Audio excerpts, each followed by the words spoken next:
Descubrí que mi novio estaba usando mi identidad para pedir préstamos, pero cuando decidí denunciarlo mis amigos dijeron que yo era cruel por arruinarle la vida. Nunca pensé que terminaría escribiendo sobre algo así. Durante mucho tiempo creí que las historias sobre fraude, manipulación y traiciones económicas eran cosas que le pasaban a otra gente, a personas con mala suerte, o a quienes no sabían escoger bien, o simplemente a quienes se encontraban en el peor lugar en el peor momento. Pero ahora entiendo que nada de eso es cierto. A veces el daño viene de lo más cercano, de donde menos lo esperas, y la persona que más te repite que quiere protegerte se convierte en la que más te pone en riesgo, incluso cuando tú no te enteras hasta demasiado tarde. Todo comenzó hace 9 meses, aunque en ese entonces no lo supe. Yo solo era una mujer intentando construir una vida estable, con un trabajo decente, metas claras y una relación que, hasta ese momento, consideraba sana. Su nombre es Marcos. Lo conocí a través de un grupo de amigos en común. Era carismático, hablaba siempre con seguridad, contaba historias que fascinaban a todos y tenía esa habilidad natural para hacerte sentir acompañada. O al menos eso creí. Él siempre mencionaba que admiraba mi independencia, que le gustaba cómo manejaba mis finanzas, y que se sentía tranquilo conmigo porque yo sabía lo que hacía en la vida. En ese instante pensé que era un elogio, pero ahora veo que no lo era. Los primeros meses de relación fueron normales. Nada extraordinario, nada alarmante. Él tenía un trabajo inestable, pero decía que estaba intentando mejorar su situación. Aseguraba que estaba buscando nuevas oportunidades, que tenía proyectos en camino, que solo necesitaba algo de tiempo para que todo empezara a fluir. Yo lo escuchaba, lo apoyaba y confiaba en que sus planes iban a consolidarse. No quería ser una pareja exigente o fría, no quería que mi estabilidad económica se convirtiera en un arma para hacerlo sentir inferior. Nunca imaginé que él vería esa estabilidad como una herramienta para su propio beneficio de la peor manera posible. El primer indicio de que algo no iba bien apareció hace 3 meses, cuando recibí un correo de una institución financiera informándome sobre una solicitud de préstamo a mi nombre. Fue desconcertante porque nunca había solicitado nada ahí. Revisé el correo varias veces para asegurarme de que no fuera una confusión. Me puse en contacto con la institución y me confirmaron que, efectivamente, había una solicitud activa. Me comentaron que necesitaban verificar información adicional para continuar con el proceso. Me aseguraron que yo debía haber autorizado ese trámite y que, de no ser así, debía reportarlo inmediatamente. En ese momento, me quedé paralizada. Era una situación que jamás había vivido y no sabía cómo reaccionar. Mi primera reacción fue hablar con Marcos, porque era la persona más cercana a mí y la única con la que compartía aspectos de mi vida diaria. Cuando le conté lo ocurrido, él me aseguró que debía ser un error. Me comentó que tal vez alguien estaba intentando usar mis datos de manera irresponsable. Explicó que en Internet había muchos riesgos y que no debía preocuparme demasiado porque seguramente se solucionaría rápido. Aseguró que me ayudaría a revisar todo. Sus palabras sonaron razonables, pero había algo en su tono que me inquietó aunque no supe identificarlo de inmediato. Decidí tomar medidas básicas. Llamé a mi banco, verifiqué mis cuentas, actualicé contraseñas y pedí movimiento detallado de mis tarjetas. Todo parecía estar en orden, así que asumí que tal vez había sido una confusión aislada. Lo dejé pasar, aunque en mi mente seguía rondando la idea de que algo no encajaba del todo. 2 semanas después, el segundo aviso llegó. Esta vez no era un préstamo, era una tarjeta de crédito aprobada a mi nombre. Una tarjeta que yo jamás había solicitado. Ahí ya no pude convencerme de que era un simple error.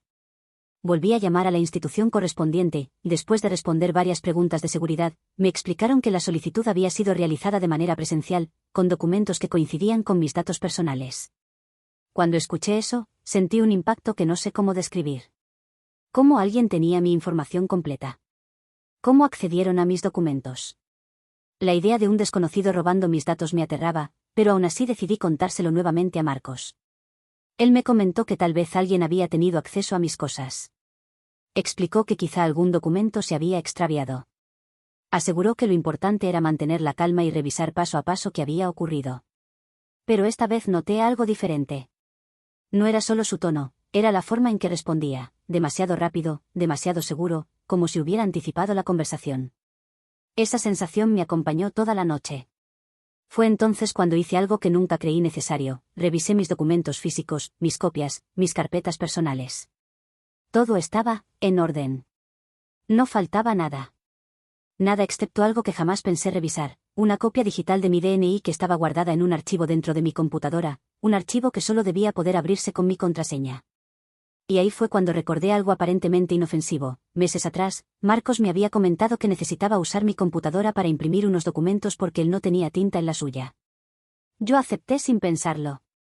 Le di acceso a mi equipo en mi propia casa. En ese momento fue un gesto mínimo. Ahora, con la perspectiva correcta, lo veo como el momento clave en el que le entregué la puerta de entrada a mis datos. La sospecha tardó en materializarse, pero una vez estuvo en mi mente, dejó de irse. Y entonces tomé la decisión más difícil hasta ese momento, revisar mis movimientos digitales. Verifiqué conexiones recientes, dispositivos vinculados, historial de accesos. Y ahí estaba. Un acceso desde mi computador en una fecha exacta que coincidía con el día en que Marcos usó mi equipo. Un acceso a la carpeta donde guardaba documentos personales. Esa noche no pude dormir. Mientras intentaba procesar todo eso, llegó la tercera señal, y esta ya no dejó espacio para ninguna duda. Recibí una llamada de un cobrador externo. Me comentó que había pagos atrasados correspondientes a un préstamo por un monto significativo. Explicó que yo debía regularizar la situación cuanto antes para evitar consecuencias legales. Cuando le dije que jamás había solicitado ese préstamo, él me aseguró que la solicitud había pasado por todos los procesos de verificación y que incluso se había validado con datos coincidentes. La conversación terminó con él recomendándome que revisara si alguien cercano podía haber hecho esto sin mi permiso. Ese comentario me heló por dentro. No porque hubiera descubierto algo nuevo, sino porque era la primera vez que una persona externa me decía algo que yo ya sabía pero no quería aceptar. Me llevó 2 días procesarlo. 2 días en los que observé cada recuerdo, cada conversación, cada detalle de los últimos meses, intentando encontrar explicaciones alternativas. Pero no había ninguna. Todas llevaban al mismo punto. Y ese punto era Marcos. Decidí enfrentarlo con calma, con preguntas concretas. No acusarlo directamente. Necesitaba confirmar que mi intuición no me estaba engañando. Pero en cuanto mencioné el nuevo préstamo, su actitud cambió. Ya no parecía sorprendido. Me comentó que seguramente yo estaba confundida. Explicó que debía revisar mis correos porque tal vez había solicitado algo sin darme cuenta. Aseguró que a veces pasa. Y ahí supe que estaba mintiendo. Porque nunca he solicitado nada sin saberlo. Porque él no sonaba realmente preocupado. Porque estaba repitiendo excusas genéricas que no encajaban con la gravedad del asunto. Los días siguientes fueron un infierno interno. Él se comportaba como si todo estuviera normal. Como si nada pasara. Pero yo ya no podía ignorar la realidad. No cuando seguían llegando correos de instituciones donde, aparentemente, yo tenía productos financieros activos que jamás había autorizado. En un intento de no precipitarme, decidí hablar del tema con 2 amigos en común. Necesitaba desahogarme, no buscaba una solución. Pero la reacción de ellos fue algo que todavía me cuesta entender. Me dijeron que era mejor no arruinarle la vida a Marcos por un malentendido. Me comentaron que él era un buen hombre, que estaba pasando por un momento económico difícil y que quizás solo necesitaba ayuda. Aseguraron que denunciarlo sería cruel, que yo debería pensar en todo lo que habíamos vivido juntos. Ahí fue cuando experimenté un tipo de soledad que nunca antes había sentido. Mi pareja había usado mi identidad para endeudarme. Mis amigos me estaban llamando cruel por considerar denunciarlo.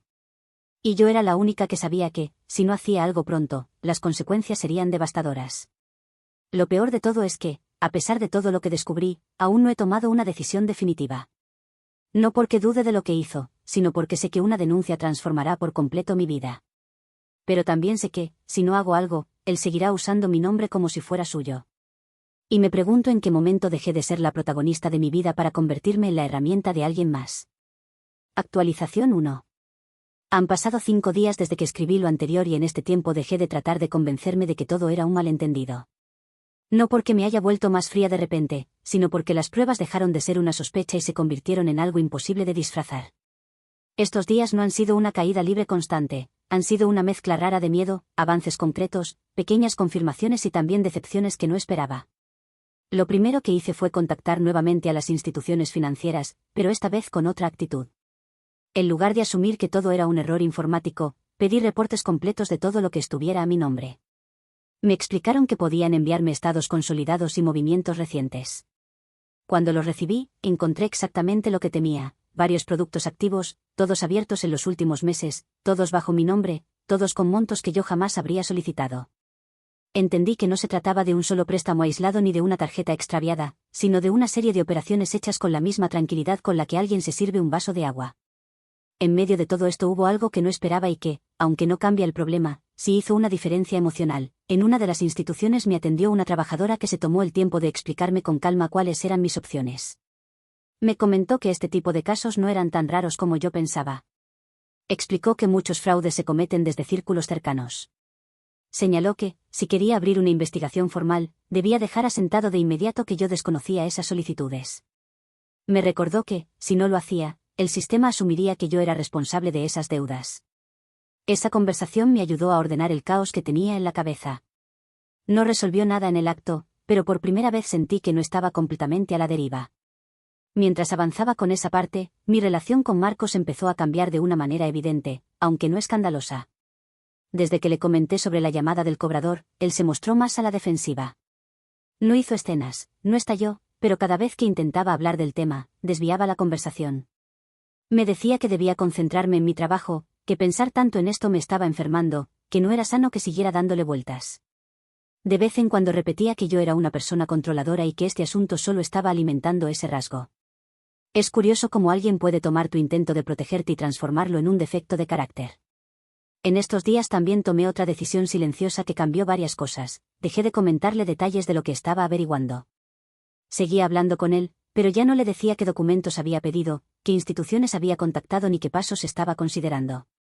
Empecé a guardar capturas, correos y resúmenes de llamadas en una carpeta física y otra digital. No fue un plan elaborado desde el inicio, fue más bien una reacción instintiva. Algo dentro de mí entendía que, si él era capaz de usar mis datos sin mi permiso, también podía intentar manipular cualquier intento mío de defenderme. Intenté nuevamente hablar del tema con los amigos en común, pero esta vez fui más específica. Les conté que tenía documentos que mostraban solicitudes recientes con mis datos, que existían préstamos y tarjetas que nunca había autorizado, que las fechas coincidían con momentos en los que Marcos tenía acceso a mi computadora. Su reacción fue menos comprensiva de lo que esperaba. Me dijeron que no podía acusar a alguien basándome en coincidencias. Comentaron que, si llevaba esto a la policía o a una instancia legal, Marcos podría tener problemas serios. Señalaron que yo debía pensar bien si valía la pena arruinar una relación por un problema que, según ellos, quizás se podía arreglar en privado. En medio de esos comentarios, hubo un detalle que no pasó desapercibido. Uno de ellos me confesó, casi sin querer, que Marcos ya les había dicho que yo estaba muy nerviosa últimamente y que tendía a exagerar las cosas. No estoy segura de que dolió más, si la desconfianza de mis amigos o saber que él ya se había adelantado a instalar una versión de mí como alguien inestable. No todo fue retroceso, sin embargo. En estos 5 días también apareció una subtrama que no había anticipado: mi trabajo. En la empresa donde estoy, es habitual que, cada cierto tiempo, se revisen antecedentes financieros por protocolos internos, especialmente para quienes manejamos cierta información. Una compañera del área administrativa me comentó, casi en confidencia, que el sistema había registrado movimientos inusuales asociados a mi nombre. No le dieron importancia inmediata porque no estaba en mora grave, pero ella me sugirió que si había algo raro, era mejor que lo aclarara antes de que la dirección lo notara. Ese comentario me dio miedo y, al mismo tiempo, una especie de empujón. Ya no se trataba solo de mi tranquilidad económica. Podía afectar mi trabajo. Todo esto me llevó a una conclusión intermedia. No podía seguir esperando a que las cosas se ordenaran solas, pero tampoco estaba lista para presentar una denuncia formal todavía. Así que di un paso intermedio. Fui a una oficina de atención al consumidor financiero y dejé una constancia escrita de que ciertas solicitudes no habían sido autorizadas por mí. Me explicaron que eso no era aún una denuncia penal, pero sí un registro que podía servir como respaldo si el caso se agravaba. Salí de ahí con una mezcla de temor y alivio. Temor porque ese papel dejaba por escrito algo que ya no podría negar después. Y alivio porque sentí que, al menos, estaba empezando a dejar de ser un personaje pasivo en lo que estaba pasando. En el plano personal, entre Marcos y yo, las cosas entraron en una especie de calma tensa. Seguimos viéndonos, pero había una distancia que ninguno mencionaba. Yo observaba con otros ojos cosas que antes me parecían irrelevantes: su interés en mis horarios, sus preguntas sobre mis cuentas, sus comentarios sobre lo caro que estaba todo. Él, por su parte, empezó a insistir en que debíamos pensar en proyectos a futuro, en compartir más cosas, en unirlo todo, para que la vida fuera más fácil. Cada vez que usaba esa expresión, yo sentía que esa facilidad no era para los dos. Al cerrar estos 5 días, no puedo decir que todo haya empeorado de forma dramática. Más bien, se ordenaron las cartas sobre la mesa. Ahora sé que tengo documentos que prueban cosas que antes solo sospechaba. También sé que él está intentando mantener la fachada de normalidad mientras, por detrás, evita que yo avance demasiado. Mis amigos, salvo una persona que se limitó a escuchar sin juzgarme, se han colocado en un lugar incómodo, más cerca de él que de mí. Y mi trabajo, que antes era una zona segura, ahora es un lugar donde tengo que cuidar que este desastre no se desborde. No tengo todavía una decisión final sobre denunciarlo, pero por primera vez siento que esa decisión se está moviendo más hacia el sí que hacia el no, y si algo aprendí en estos días es que la lealtad mal entendida puede ser igual de peligrosa que la traición abierta. Actualización 2. Han pasado 2 semanas desde mi última actualización, y aunque todavía no he tomado una decisión definitiva sobre denunciar a Marcos, en este tiempo ocurrieron cosas que no necesariamente hicieron la situación peor, pero sí la hicieron más clara, incluso en aspectos que no esperaba. Esta actualización será más corta, tal como pediste, pero significativa. Lo primero que cambió fue algo que no imaginé: mi trabajo se convirtió en un punto inesperado de estabilidad. La compañera que me advirtió sobre los movimientos financieros volvió a buscarme, esta vez para comentarme que la revisión interna ya se había completado y que, por el momento, no había nada que afectara mi contrato. Me explicó que, gracias a la constancia que presenté en atención al consumidor, la empresa tenía un respaldo que demostraba que yo estaba tomando medidas. Esa información fue un pequeño respiro que no sabía cuánto necesitaba. Mientras tanto, la relación con Marcos entró en un estado extraño que no sabría describir como bueno ni malo. Él empezó a mostrarse más atento conmigo, no en un sentido afectuoso, sino en uno calculado. Me decía que estaba pensando en organizar su vida y que quería que yo estuviera en ese proceso. Comentaba que había tomado algunas decisiones importantes sobre su futuro laboral. Aseguró que pronto tendría buenas noticias. Aunque no lo decía directamente, sentí que estaba intentando demostrarme que estaba mejorando para que yo no siguiera investigando lo que había hecho. Lo inesperado fue que, por primera vez desde que todo comenzó, noté algo que no había visto antes: ciertos movimientos financieros dejaron de aparecer. No llegaron más correos con solicitudes nuevas. No hubo más cartas de instituciones desconocidas. No hubo más llamadas de oficinas bancarias. No sé si se detuvo porque él se dio cuenta de que yo estaba sospechando, porque ya no necesitaba más dinero, o porque esperaba que la calma me hiciera bajar la guardia. Pero la ausencia de nuevos cargos me hizo pensar que él sí entendió que yo estaba mucho más alerta. Por otro lado, uno de los amigos en común que inicialmente defendió a Marcos me escribió en privado. Me comentó que se había quedado pensando en lo que conté y que había hablado con otras personas que también lo conocían. Explicó que algunos habían notado comportamientos raros de él en los últimos meses, especialmente respecto a dinero y excusas sobre deudas. Me aseguró que, aunque no quería intervenir directamente, sí quería que yo supiera que había personas que empezaban a creerme. Ese mensaje no resolvió nada, pero sí me quitó un peso emocional que llevaba encima. Lo más significativo de estas 2 semanas, sin embargo, ocurrió de manera silenciosa. Revisé mis estados financieros completos con una asesora profesional. No buscaba pruebas nuevas, sino entender qué tan profundo era el daño y qué implicaciones legales podía tener si yo no actuaba. La asesora me explicó que mis antecedentes todavía podían limpiarse si procedía a tiempo. Me comentó que, si dejaba pasar más semanas, esos productos fraudulentos podrían consolidarse y ser mucho más difíciles de revertir. Esa conversación no fue dramática, pero sí decisiva. No porque me diera una respuesta final, sino porque me dejó claro que el tiempo ya no estaba de mi lado. La relación con Marcos, por su parte, no explotó ni se quebró violentamente. Lo que sucedió fue algo más sutil: se volvió incómoda. Ya no tengo la misma reacción emocional que antes. No me siento enojada, tampoco confundida. Estoy en una especie de punto neutral donde lo observo con una distancia que antes no tenía. Él intenta mostrarse tranquilo, pero evita cualquier conversación seria.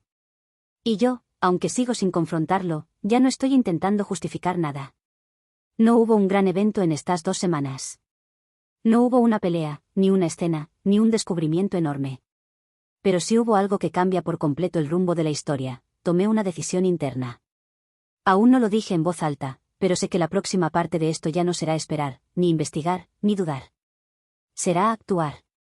No sé si Marcos lo percibe, pero yo ya no soy la misma persona que estaba paralizada hace semanas. La calma de estos días no es paz. Es preparación. Actualización 3. Ha pasado un mes desde mi última actualización, y aunque pensaba que el siguiente paso sería una confrontación directa o un descubrimiento explosivo, lo que ocurrió fue distinto. No fue un estallido súbito ni una caída dramática. Fue un giro silencioso, pero tan contundente que cambió por completo la dirección de todo lo que estaba viviendo. Este mes no estuvo marcado por una tragedia adicional ni por un empeoramiento extremo, estuvo marcado por la aparición de una verdad que ya no pude ignorar. Lo primero que sucedió fue una notificación oficial que recibí por correo. Era de una institución financiera en la que yo jamás había tenido movimientos. Dentro del sobre había una copia de un reclamo que yo no había realizado. El documento decía que yo había solicitado la eliminación de ciertos cargos asociados a un producto activo. Pero la letra, el estilo del escrito y los datos que se adjuntaban me mostraron de inmediato algo inquietante: no era mi firma real. Y más aún, la forma en que estaba redactado ese reclamo no correspondía a mi manera de expresarme. Era una versión torpe, imitada, pero innegable. Alguien estaba intentando corregir discretamente parte del desastre que había creado.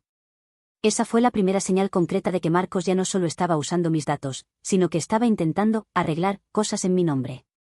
No para protegerme. Para protegerse él. Decidí guardar el documento y revisar fechas. Todo coincidía, la solicitud había sido presentada justo después de que mis movimientos financieros dejaron de aparecer. Era una especie de maniobra de contención. Una corrección hecha a escondidas. Y por primera vez desde que todo empezó, sentí que estaba viendo una grieta real en su estrategia. No era invencible. No estaba al mando de la situación. Estaba improvisando. Mientras yo intentaba asimilar esa pieza nueva, ocurrió algo que cambió por completo el escenario. La llamada que temía finalmente llegó, pero no en el tono que esperaba. Me llamaron de la unidad financiera de mi empresa. Me explicaron que, debido a ciertos protocolos, necesitaban verificar mi estado crediticio reciente. No era una acusación, era un procedimiento estándar que coincidió con mi situación exacta. Me comentaron que necesitaban que presentara documentación que respaldara los movimientos observados en mi historial. Ese momento me paralizó, pero no por miedo a perder el trabajo, sino porque entendí que ya no tenía margen para esperar a que todo se resolviera solo. Ese mismo día recogí todos los documentos que había guardado en mi carpeta: capturas, notificaciones, correos, movimientos, informes consolidados y ahora también la carta con la firma falsificada. Fue la primera vez que los puse juntos sobre una mesa. No como piezas aisladas, sino como pruebas de algo que ya no admitía otra interpretación.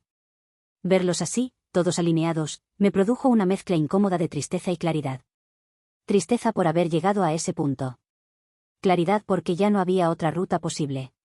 En paralelo a todo esto, ocurrió un evento inesperado. El amigo que semanas atrás había comenzado a creerme me escribió nuevamente. No era un mensaje de apoyo esta vez. Me comentó que Marcos estuvo tratando de anticiparse a cualquier cosa que yo pudiera hacer. Explicó que él había dicho en confianza que yo estaba por tomar medidas drásticas y que, según él, yo estaba actuando desde la paranoia. Lo preocupante no fue el mensaje en sí, sino la última parte. Me aseguró que Marcos había intentado convencerlos de que yo tenía problemas financieros previos y que sus acciones habían sido para protegerme. Cuando leí eso, algo se acomodó dentro de mí. Marcos no solo estaba manipulando mis datos. Estaba manipulando mi reputación. Mi estabilidad. Mi credibilidad ante otros. Y lo hacía con una tranquilidad que solo se explica cuando alguien cree que nunca habrá consecuencias. Ese mismo fin de semana, tomé la decisión final. No por un nuevo fraude. No por un conflicto repentino. No por una escena dramática. Lo hice porque finalmente entendí que no denunciarlo solo prolongaría una situación que él ya había decidido escalar por su cuenta. No denunciarlo sería permitir que él reescribiera mi historia financiera, legal y social para protegerse. Contacté nuevamente a la asesora financiera de la entidad pública donde había dejado la constancia inicial. Me explicó los pasos siguientes y me dio las indicaciones para presentar una denuncia formal. Me comentó que, con los documentos que tenía, el caso no solo era defendible, sino que era evidente. Yo escuché todo en silencio, sin lágrimas, sin rabia, sin temblor. Era una calma extraña. Una calma que aparece cuando ya no queda nada que salvar. Esa noche redacté la denuncia. No fue una carta emocional ni un relato lleno de detalles personales. Fue un documento técnico, basado en fechas, firmas, movimientos y evidencias. Y mientras lo hacía, me di cuenta de que no estaba denunciando solo el fraude cometido contra mí. Estaba denunciando el abuso de confianza, la manipulación, la invasión a mi identidad y la amenaza real a mi futuro. Cuando terminé, lo imprimí y lo guardé en un sobre. No la envié ese mismo día. No por duda, sino porque sentí que necesitaba un último espacio de silencio antes de sellar por completo el final de esta historia. Al día siguiente, ayer, llevé la denuncia al lugar correspondiente. No hubo dramatismo. No hubo un enfrentamiento. No hubo un momento cinematográfico. Solo hubo un funcionario que revisó mis documentos, tomó nota, hizo unas preguntas y finalmente me entregó un comprobante oficial de que el caso había sido ingresado. Ese papel, en mis manos, pesaba más que cualquier conversación que tuve con Marcos. Porque representaba algo que él nunca pensó que haría, dejar constancia de la verdad. Ahora, el proceso legal ha comenzado.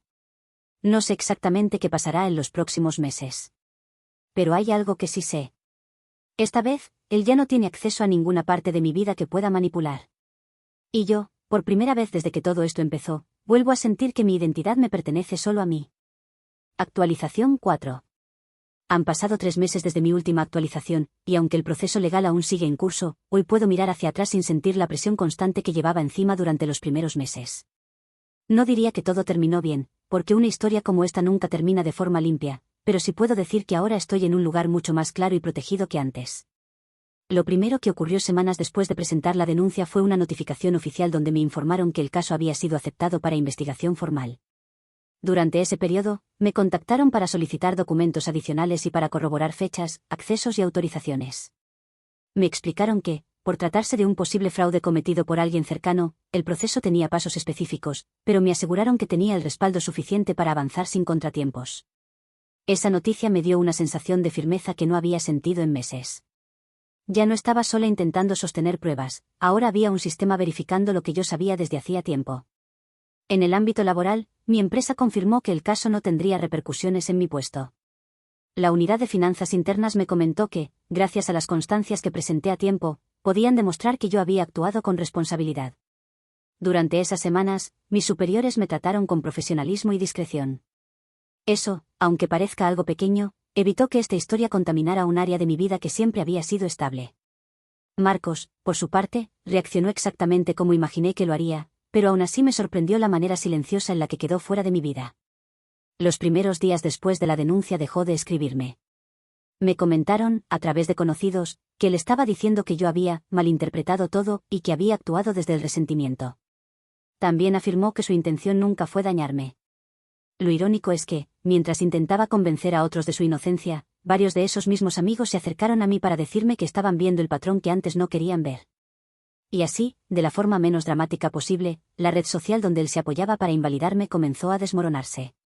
Ya no tenía la misma fuerza para manipular versiones, y muchos dejaron de repetir sus argumentos. No porque me dieran la razón abiertamente, sino porque ya no podían negar las evidencias. Un aspecto que no esperaba fue cómo reaccionó su familia. Aunque nunca tuvieron una relación estrecha conmigo, una de sus hermanas me escribió semanas después. No para defenderlo, sino para decirme que, sin entrar en detalles, entendía que yo había hecho lo correcto. Explicó que él tenía antecedentes de decisiones impulsivas relacionadas con dinero, cosas que yo desconocía. Mencionó que ojalá él pudiera hacerse responsable de sus actos en algún momento. No necesitaba esa validación, pero la recibí como un cierre emocional de algo que nunca tuve con él en persona, una aceptación de la verdad. Meses después, Marcos abandonó por completo cualquier intento de acercarse a mí, incluso indirectamente. No intentó confrontarme. No buscó pelear la denuncia. No pidió explicaciones. Simplemente desapareció de mi entorno, quizá porque sabía que ya no tenía espacio donde instalar su versión de las cosas. Sus acciones no borran nada de lo que pasó, pero sí mostraron claramente que no estaba dispuesto a enfrentar las consecuencias de forma adulta. En cuanto a mi vida personal, este tiempo también trajo una evolución que no esperaba. Al principio, me sentía vigilante, casi paranoica. Revisaba mis cuentas todos los días. Guardaba copias de todo. Me costaba confiar en cualquier movimiento bancario o en cualquier mensaje inesperado. Pero con el paso de los meses, ese estado de alerta dejó de dominarme. Empecé a recuperar rutinas simples que había abandonado cuando todo esto comenzó. Volví a centrarme en mis metas laborales. Reorganicé mis finanzas. Revisé mis documentos. Actualicé mis protecciones digitales. No como una reacción desesperada, sino como un proceso natural de reconstrucción. Lo que no desapareció del todo, pero ahora entiendo mejor, es la sensación de responsabilidad hacia mí misma. Durante mucho tiempo pensé que denunciar a alguien cercano era una traición. Ahora sé que la verdadera traición habría sido dejar que continuara destruyendo partes de mi vida sin que yo hiciera nada. Entendí que protegerme no es crueldad. Que poner límites no es falta de empatía. Y que la versión de lealtad que me exigían mis amigos no era lealtad real, sino silencio conveniente. De mis amistades, también hubo cambios. 2 de ellas no volvieron a buscarme después de enterarse de la denuncia. Otras, en cambio, empezaron a acercarse con más claridad. No porque quisieran consolarme, sino porque entendieron que lo que viví podía haberle pasado a cualquiera.